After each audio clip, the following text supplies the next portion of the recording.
Hare Krishna. Welcome to our discussion on leadership based on the Bhagavad Gita. We're discussing on never lose heart. So,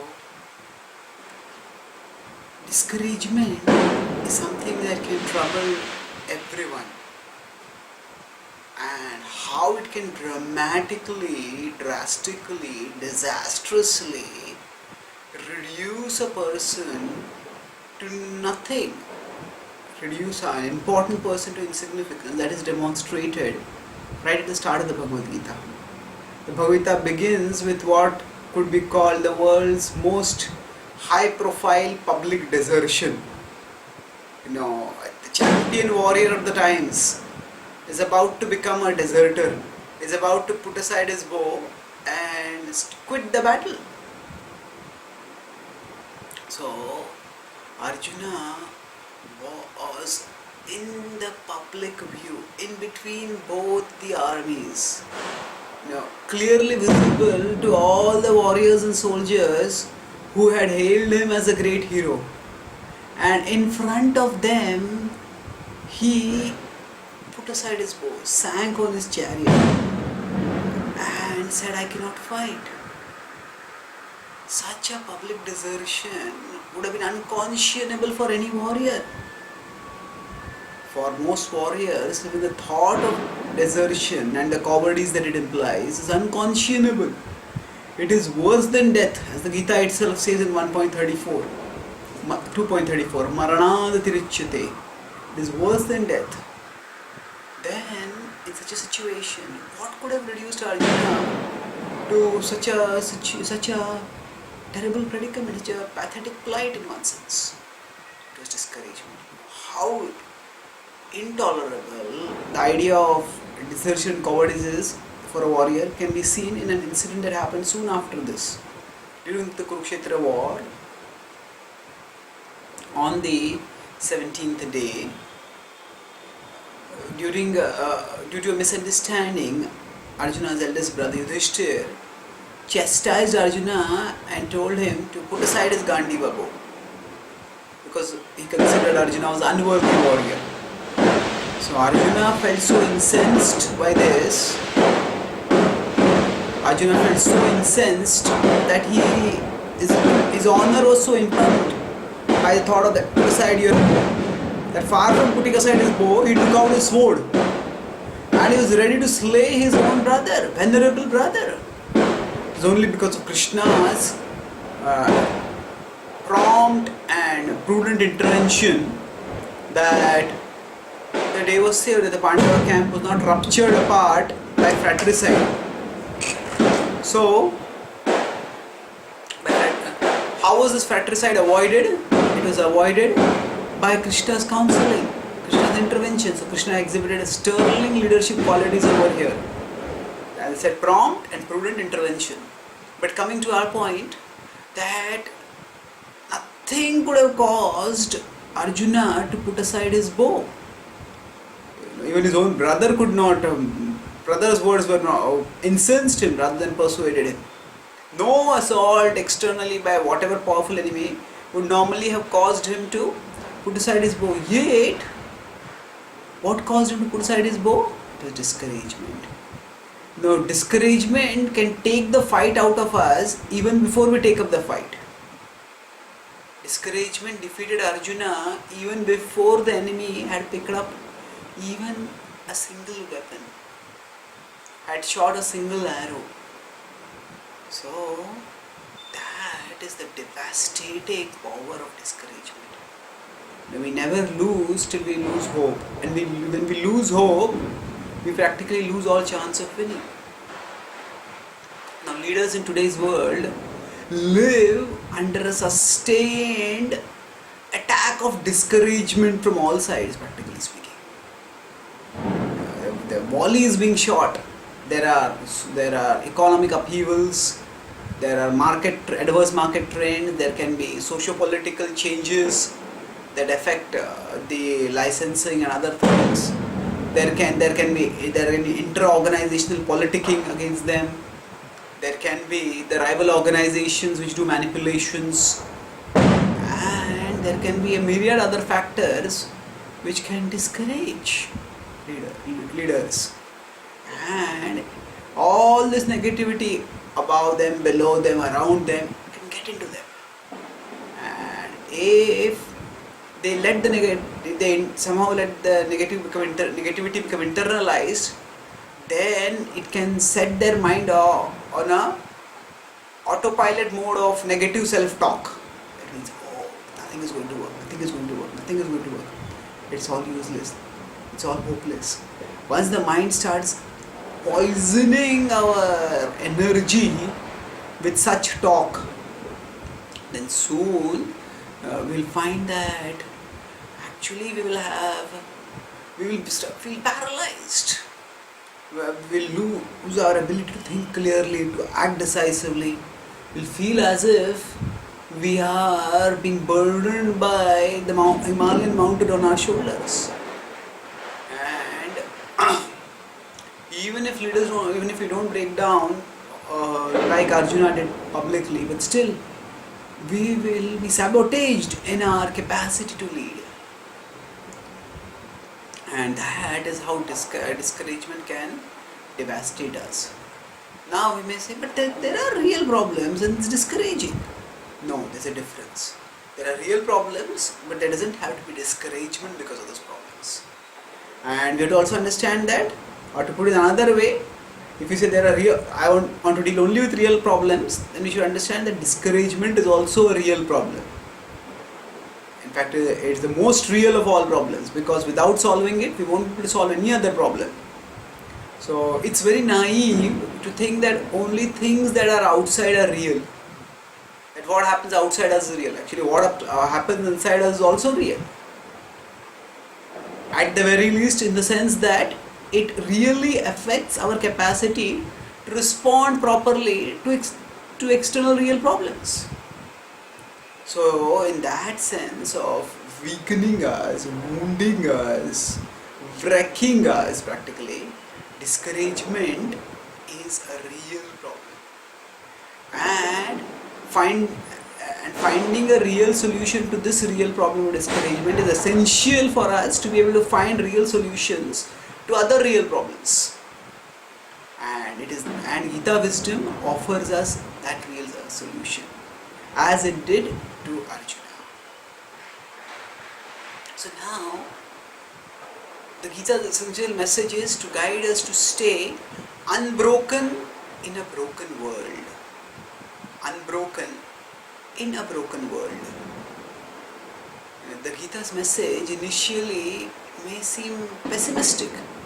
Now we are looking for hope and encouragement, and we may find Bhagavad Gita's message actually further discouraging if we are not careful in understanding it fully. The Gita's message actually is that the world we live in is a broken place. It's a broken place. We are spiritual beings, and we are encased in three successive material layers, material shells. There is the environmental shell, there is the social shell, and there is the physical shell. And all these three shells tend to break down. The weather doesn't work right. Our relationships don't work right. Our bodies don't work right also. And that's why we tend to get frustrated. Now, when all these things don't work right, it's easy to become discouraged.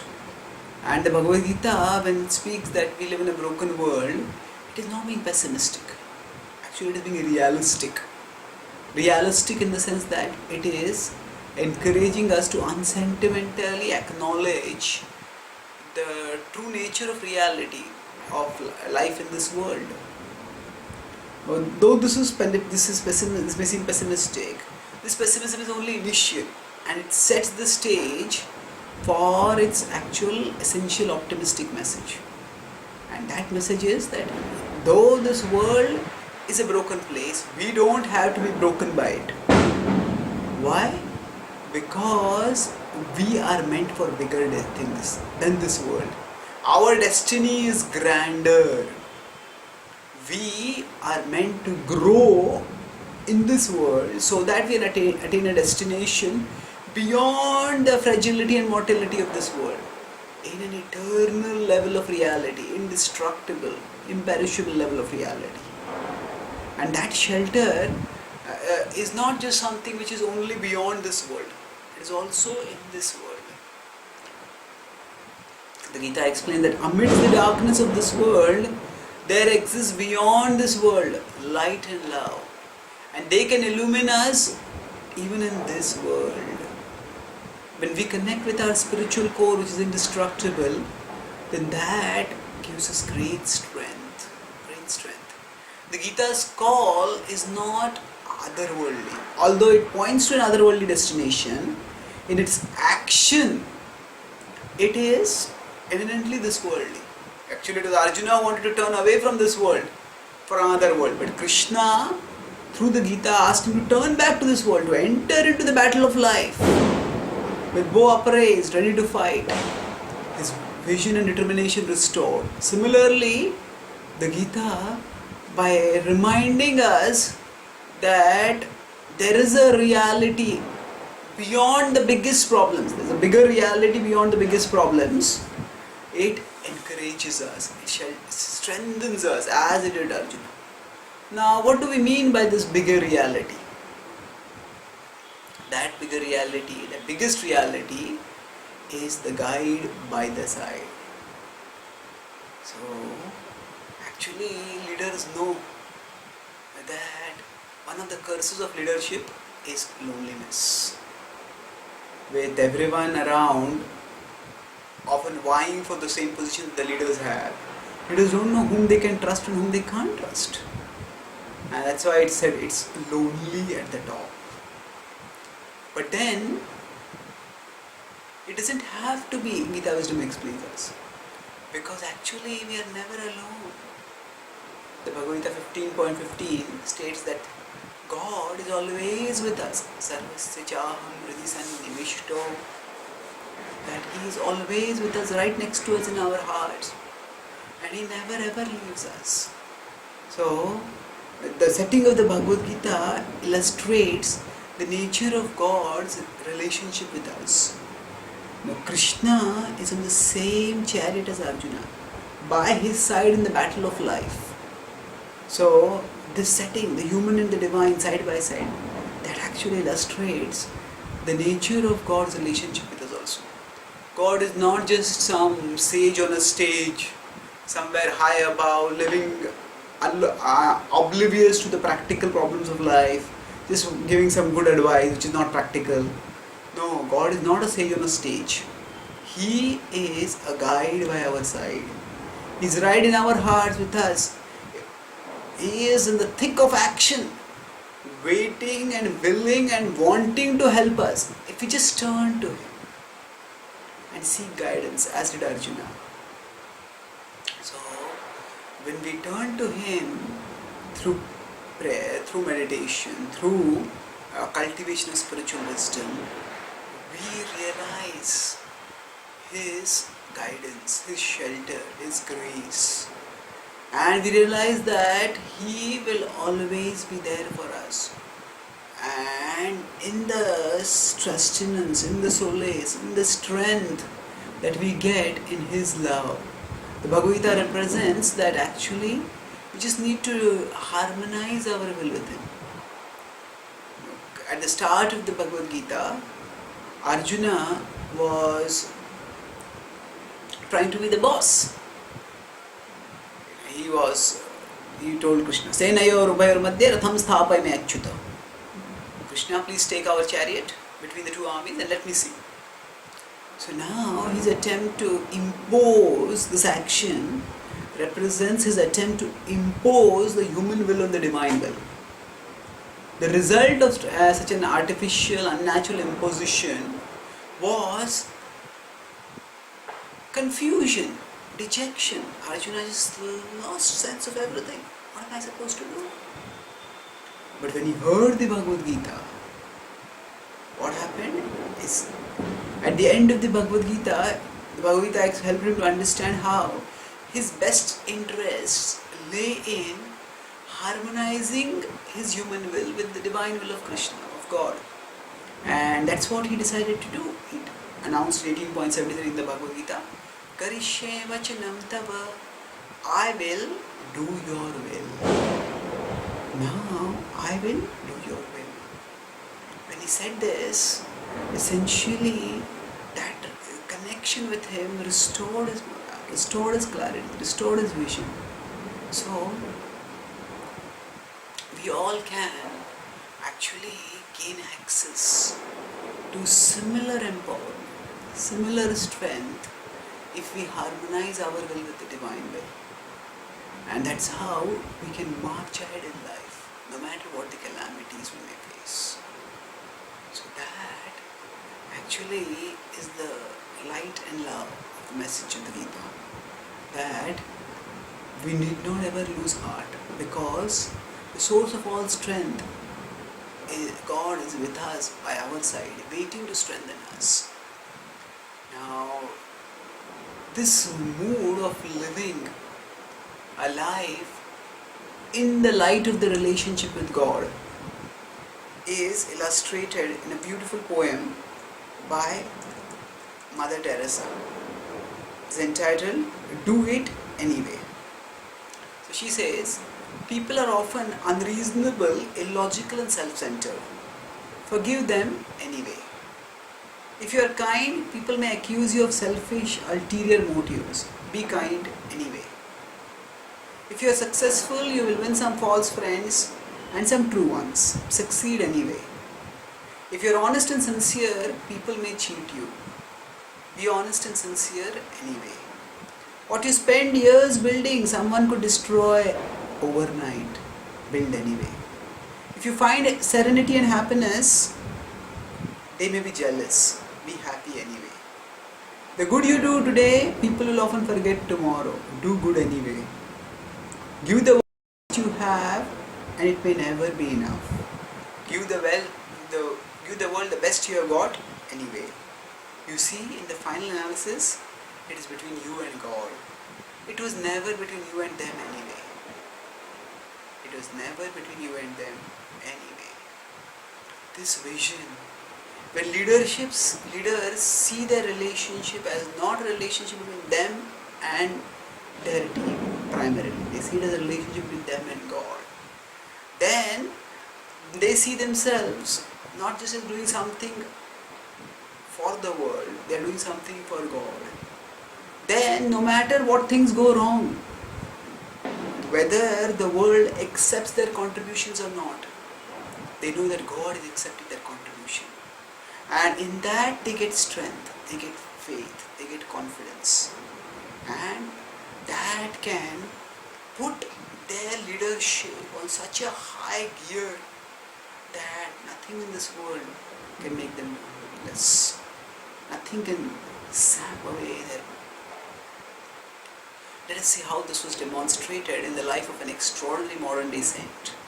This spirit of living in the light of the divine that Mother Teresa so beautifully speaks about is demonstrated in this life. And imagine a 70-year-old man, friendless, penniless, homeless, on the streets of America, New York City, hoping to share the message of God's love with the world. What was his life story till then? This is 1966. Between 1923 to 1953, he had run a pharmaceutical business, hoping to thereby financially assist his guru in his spiritual mission. But unfortunately, his business never took off, and eventually it was burglarized and ruined. Between 1943, from 1943 to 1944 onwards, he started a magazine called Back to Godhead, which he single-handedly, for sharing the spiritual message, he single-handedly conceived the articles, wrote the articles, typed the articles, proofread the articles, and after doing it all, he personally went around distributing the art magazines also. And fortunately, he found practically no takers, very few takers. He started an organization to provide structure for his mission. In Jhansi, he started a League of Devotees. And he envisioned the place he had got would become the world headquarters for his movement. But what to speak of spreading to the world, political intrigue against him had him evicted from the only place that he had. Leave alone headquarters, he was left with no quarters also. He decided to go to America in 1965 to try to share his message with Americans. But he was practically penniless and friendless on a cargo ship. And he was afflicted by 2 heart attacks that practically took his life. He barely survived. After reaching America in 1965-66, he tried to build a temple with the help of an Indian patron. But the Indian government adamantly refused to let any foreign exchange flow out of the country. In 1966, he focused on trying to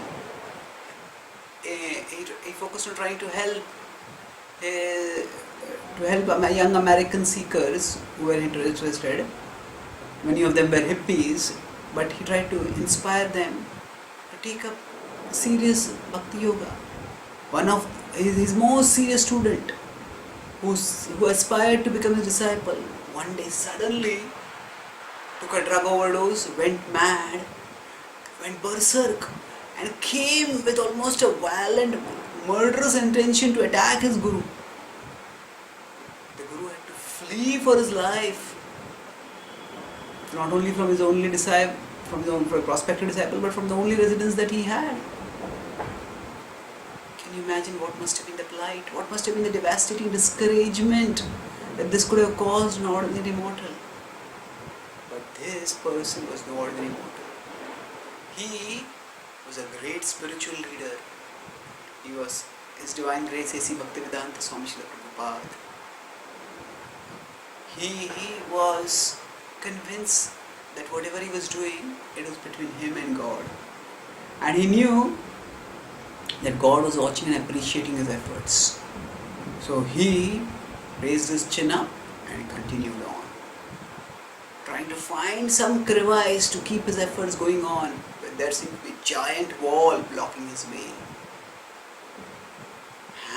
And as the Gita predicts, that when there is a harmonization of the human will and the divine will, there is glorious victory. That's the conclusion of the Gita, 18.78. Yatra Yogeshwara Krishna Yatra Partha Dhanodhara Tatra Shri Vijayo Bhuti Dhruvani Tirmatir Mama. That there is supreme victory when the human will harmonizes with the divine will. And Srila Prabhupada was devoted to the divine will. And what happened? His perseverance was rewarded with stunning success. Over the next 11 years, from 1966 to 1977, he built 108 temples all over the world. He wrote over 70 books, which have been printed and reprinted and distributed, built practically billions of copies all over the world. He circumnavigated the globe 14 times on missions of love and hope, sharing wisdom with millions. He transformed thousands and thousands, practically millions of people, from a life of addiction and dissipation to a life of selfless service to God and to all of humanity. Such were his phenomenal contributions. And although even in his phenomenally successful period, he faced many discouragements, as did his followers, he remained gallant. He wrote to one of his disciples who had faced a small discouragement. He said, "There is no reason for us to be discouraged because we work on a different platform." What did he mean? We work on a different platform? The discouragement happens when we expect results in this world and we don't get results immediately. But when we understand that we are working for a higher cause, for the satisfaction of God, then the discouragements don't discourage us. The obstacles and reversals don't stop us. We move on determinedly. So, this is not just an abstract principle that applied only in theory in Bhagavad Gita, or that applied only to Arjuna at that time. It's a principle that has animated great leaders even today. And it is not a principle that is used only for spiritual leaders working on spiritual causes. The teachings of the Gita are universal, and everyone can benefit from it, and everyone is meant to benefit from it. We can actually, the spirit of harmonizing the human will with the divine will can be extended to any field, even our families, our professions. When leaders strive to be instruments of the divine in their work, by doing that work in a mood of service and devotion, then they will be empowered by the divine. And that empowerment actually is demonstrated in the transition from the starting to the ending of the Gita. At the start of the Gita, Arjuna, who had his bow raised, Pravrutte Shastra Sampate, who had his bow raised, put his bow down. His bow can be said to represent his determination, his will to execute the demanding responsibility of a leader. His putting outside his bow represents his losing heart. Life can present us in its battle such complications, so overwhelming and confusing that we may lose heart. We may put aside our metaphorical bows, and we may sink into confusion and dejection. But after Arjuna heard the Bhagavad Gita, he picked up his bow. He saw the battle not as a battle between him and the warriors. He saw it as a service between him and God. And that vision restored his morale. And he, with bow upraised, with spirit enlivened, he got ready to charge back into the battle of life. Similarly, when we hear the wisdom of the Gita, when we understand and assimilate it in our lives, we too can become enlivened. Knowing that no matter what discouragements are there around us, actually God is watching and appreciating, and He will reward in His time. We need patience, because His plan works according to His time. And whatever sacrifice we do will be vindicated eventually. Leaders who have this long-term vision, this patience and long-term vision, they can achieve phenomenal results.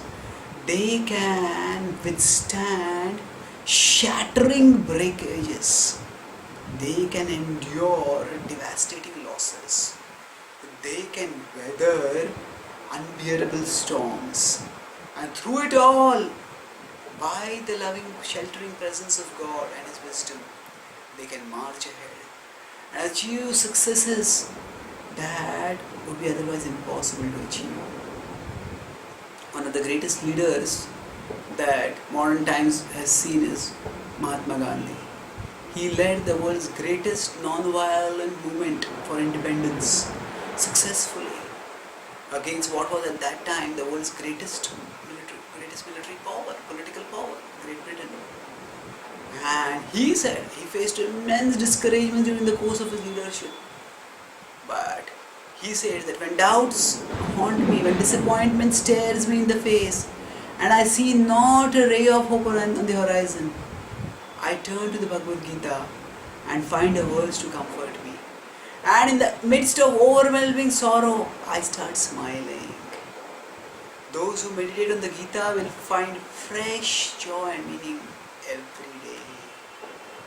That smiling amidst sorrow, that hope amidst hopelessness, that comfort amidst coldness, that is available for every leader. For all of us, if we open ourselves to the Bhagavad